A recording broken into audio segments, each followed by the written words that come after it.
तो कैसे आप लोग, उम्मीद करता हूँ आप लोग अच्छे से होंगे और बहुत ही मज़े में होंगे।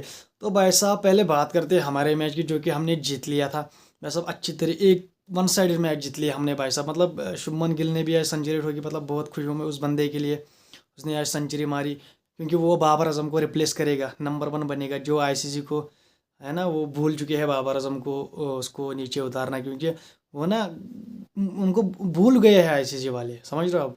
जैसे मैं अपनी ज़ुबान में कुछ बोलता हूँ ना, मैं कुछ बोलना चाहता हूँ, तो वैसे ही वो भी भूल चुके हैं आईसीसी वाले बाबर आजम को ओडीआई में डाउन करने के लिए। तो भाई साहब अब शुभमन गिल ने सेंचुरी मार दी है, तो भाई साहब अब जब रैंकिंग अपडेट होगी तो भाई साहब मे बी शुभमन गिल आपको नंबर 1 ओडीआई बैटर का फॉर्म में मिलेगा। तो भाई साहब बात करते हैं इंडिया और इंग्लैंड के मैच की। भाई साहब वो तो हमने जीत लिया, वन साइड मैच था। पहले इंडिया ने 350 का टारगेट दिया इंग्लैंड को, इंग्लैंड 200 में ही सिमट गई। तो भाई साहब फिर मैच चल रहा था पाकिस्तान और न्यूजीलैंड का, नो पाकिस्तान और साउथ अफ्रीका। तो भाई साहब जब साउथ अफ्रीका ने 350 353 रन्स का टारगेट दिया ना पाकिस्तान को, तो भाई साहब मैंने सोचा यार अब तो ये बिल्कुल भी कुछ करने नहीं वाले। 250 के अंदर ये भी निपट जाएंगे इंग्लैंड की तरह, 200 या 250 तक ये तो निपट जाएंगे। फिर जब फ़खर जमान और बाबर आजम आए तो उन्होंने थोड़ा अच्छा स्टार्ट दिया पाकिस्तान को, क्योंकि स्टार्ट जब अच्छा होगा तो ऑब्वियसली आप अच्छा खेलोगे। तो भाई साहब उन्होंने कुछ 3 ओवरों में 40 रन या 8 ओवरों में लगभग 90 रन तक उसने गेम को लिया, और ओवर वो 10 रन की एवरेज से खेल रहे थे। तो भाई साहब फिर जब बाबर आजम आउट हुआ, मुझे पता था वो कुछ करने वाला नहीं है, समझ रहे हो आप। तो वो फिर आउट हुआ, तो भाई साहब मैंने सोचा बस अब तो कुछ नहीं होने वाला। फिर जब क्या कहते हैं इसको, फ़खर जमान भी आउट हुआ 40 पर, मैंने सोचा बस अब तो ये गए, अब तो ये जीतने नहीं, मतलब नहीं जीतेंगे। फिर आया साउथ शेगिल, वो भी चला गया यार। मतलब एक के बाद आते जाते रहते थे वो। और भाई साहब फिर आया रिजवान और सलमान अली आगा। भाई साहब जो उस बंदे रिजवान ने और सलमान अली आगा ने इनिंग खेली है ना, मतलब वो प्रेशर में 350 का रन चेज करना, it is not a easy. कभी कभी होता है, लेकिन इससे पहले भी पाकिस्तान ने ऑस्ट्रेलिया के खिलाफ लाहौर में 349, मतलब आप भी कह सकते हो 350 का टारगेट चेज किया था, लेकिन ये उससे 4 रन ज़्यादा थे, 353, समझ रहे हो आप। तो भाई साहब जब सलमान अली आ गए और रिजवान आए, तो भाई साहब उन्होंने टुक टुक करना शुरू किया। मतलब उन्होंने स्पिनर को टुक टुक करना शुरू किया, क्योंकि रन रेट अच्छी थी। तो भाई साहब उन्होंने जब पार्टनरशिप बिल्ड की, और एक मज़ेदार बात, 260 रन की पार्टनरशिप बनाई है भाई साहब सलमान अली आगा और मोहम्मद रिजवान ने। मतलब क्या खेले हैं वो बंदे यार।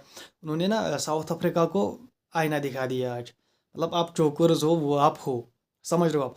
तो भाई साहब फिर वो शाहीन आफरीदी का भी मसला था।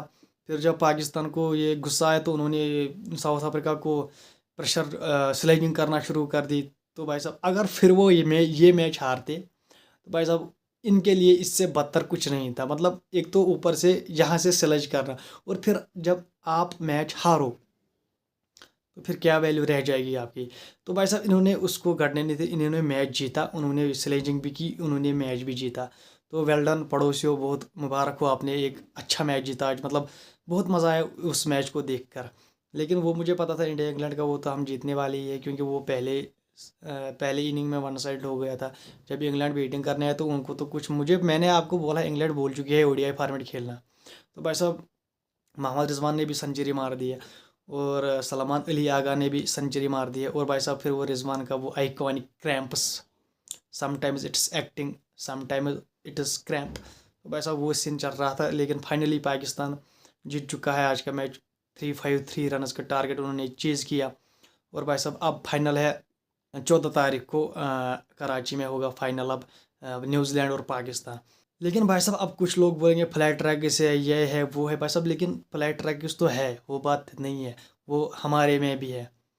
अभी अहमदाबाद में मैच हो रहा था इंडिया और इंग्लैंड का, वहाँ पर भी फ्लैट ट्रैक था, लेकिन इंग्लैंड दूसरी टीम टिक नहीं पाई।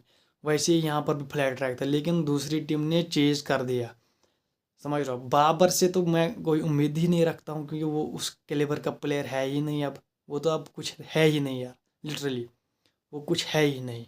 लेकिन रिजवान और सलमान अली आगा ने, मतलब जो प्रेशर में खेला ना, दैट वाज ब्रिलियंट। तो well done Rizwan, well done Salman Ali Agha. और भाई साहब वो ब्रीड्स के और शाहीन के दरमियान जो जंग हुई थी वो आपने अगर देखी तो भाई साहब बहुत ही मज़ा आया था। आज का मैच देखकर बहुत ही मज़ा आया।